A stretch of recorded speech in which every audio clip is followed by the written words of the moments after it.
Stage ahead.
Oh my god, how did you read it like that?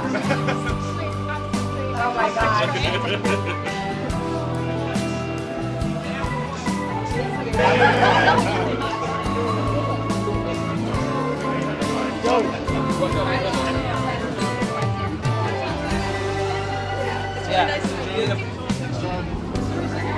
Of course you can, right?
Yeah, the anticipation for this film's been unlike anything I've ever been a part of, and it's pretty exciting.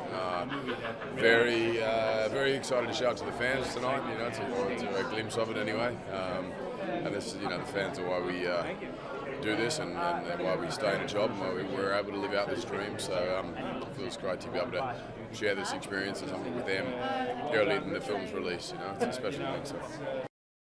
I mean, I remember back from the first Avengers film, you know, there was a lot of talk of, you know, are people going to have, you know, or is there going to be this superhero fatigue, and yet this is the most enthusiasm I've ever seen, and the most anticipation, the biggest excitement, and yeah, it's a pretty special thing to be a part of.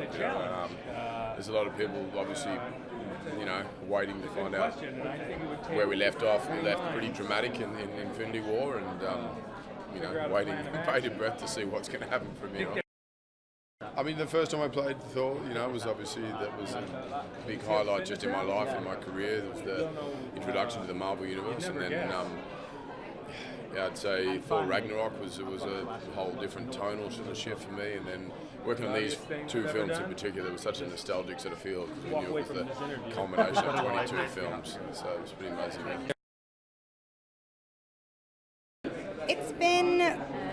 It would be like impossible to put into words just the journey of this past decade of time.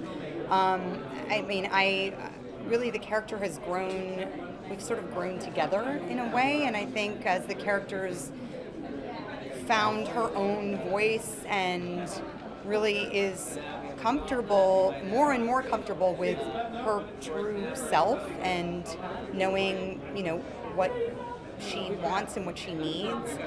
It sort of echoed my own experience, and it's been very. It's impossible to put into words how meaningful that is for me. I can't really elaborate on Avengers the Fallen because it probably is too. I'd be giving too much away, but I can certainly say. I was like, somebody asked me, well, what does the Avengers the Fallen mean to you? And I was like, make right by a wrong? I don't know. It's too hard to put it into words without giving everything away. Well, it's a very strange feeling to be involved in a movie that has such anticipation. In fact, I don't know of another movie that has had this much anticipation. So it's overwhelming at times. We're just kind of starting this press tour, and when we see the crowds of people gathered where we're going to be, it's it reminds me a little bit of some of that old footage of people milling about when the Beatles were on Ed Sullivan, or One Direction is in town, or something like that. I see people standing outside on the street because they're so excited to maybe catch a glimpse of Robert Downey Jr. I'm going to go with Robert Downey Jr. on that one. One of the things I love about playing Scott Lang is that he's a regular guy, and so amongst this group of superheroes, he seems to be kind of just very naturally overwhelmed by the situation and by them, and so I think it's a nice, a relatable quality, and it's a fun quality to play because I feel as if maybe the audience is feeling some of the same things that Scott is feeling. There are a lot of things that I enjoy about being a part of this franchise. The number one thing is just getting to know all the people that are involved, because it's a really nice group of people. And these when you watch a movie, it's a couple of hours, but when you work on a movie, it's a couple of months, and so you want to enjoy the time. And it sure goes by a lot more. It's a lot better. Time is much more fun when the people are so great. And then, of course, to be involved in something that's so massive is a one-off. I'll never experience anything like this again. Some of my favorite fan interactions that I've had now that I've played Ant-Man, without a doubt, have been with kids, because kids are, they tell you exactly what they think, and when they are excited about meeting, these superheroes and some of the Avengers, it's just so joyous, and it's a really, really nice experience. It's been with kids, 100%. I mean, they're hugely important. That's the reason you make these movies. They're fan events. We try to make the films in a vacuum so we're not influenced by the fans, because they all want something different. And really, ultimately, at the end of the day, my brother and I just try to please ourselves, and hope everyone loves the story that we create. But, we're not here without the fans. What I enjoyed the most was getting to work with her on Endgame. And what have I learned the most? Can you think of anything that I've learned? No? No. I guess take care of yourself, because these things are very physically demanding. Whatever it takes. I mean, I think, at the end of the day, the heroes lost for the first time ever. And they've got to try and find a way back. So I think that's what that motto's about. Well, I think the characters are diverse. I think the characters are really human. I think they're very flawed. They make good choices. They make bad choices. They're entertaining. They're fun. So I think there's a lot of reasons, but I think everyone can see a little bit of themselves in any character, and everyone's got their favorites. I mean, anticipation's really high for this film. I think we're really excited to finally be able to share the smallest piece of the movie with an audience. We're going to be really excited April 22nd in Los Angeles when we actually show the whole thing to an audience. But we've been keeping the secrets on this movie for 3 years now. We're literally not showing it to anybody until days before it opens around the world. Even the actors, even the cast. included. The cast hasn't seen the film. Well, look, this Endgame is the conclusion of the 22 movie run that audiences have been following since beginning 11 years ago with the first Iron Man film. So they can expect a sort of epic final chapter in that book that we've all been reading together. I mean, the biggest challenge, obviously, is just making sure that the story is compelling and that it's a fitting conclusion to 10 years of storytelling. So, that's the focus. That's been our focus over the last few months, is just making sure that the story is as complete as it can be. That's a great question. What can audience expect to see? I think if you've been invested as a fan in the last 10 years and you've spent your time with characters, say, from the first Iron Man till now, you're going to definitely want to see this movie, and you're definitely not going to want to take any restroom breaks, because there is not one single moment in the movie that you can say, now's a good time to run to the restroom, because you don't want to miss any moment out of it, because everything is just going to come and piece together nicely.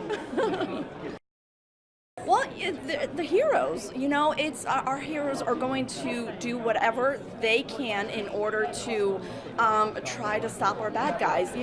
Infinity War, with the devastation that Thanos did at the end of the movie, we've never done that before, where our heroes lost. This is the first time they've ever been completely at a loss because of what Thanos did. So that line, whatever it takes, really holds true to what our heroes' mentality is going into this movie. And in their mind, they're going to do whatever it takes in order to try to stop the bad guys. Well, I think a lot of fans connect to the Marvel Cinematic Universes because, look, a lot of these fans started from, say, they were 10 years old, and they grew up with every single movies, and it's one of those experiences that they, their dad took them or their mom took them when they were young, and they've actually lived most of their lives in this universe and have grown to love all of these characters. So, starting with Iron Man, Robert Downey Jr. has completely, created Tony Stark in a way where we all relate and connect to him in a way where now 10 years later, they've invested all this time. So it's like this is the movie to catch. The way Infinity War and Endgame, we actually shot these two movies back to back. So, and with Infinity War, we had a lot of connective franchises and characters come together. So we worked closely with the other teams, with the other directors, to make sure that the characters from each of their franchises are followed through, and the characters are brought over to our movie to ensure and preserve what they've spent time, working on in the last year or so in the other movies, and make sure that it's preserved here, but as well as going towards a direction that we want the characters to go in.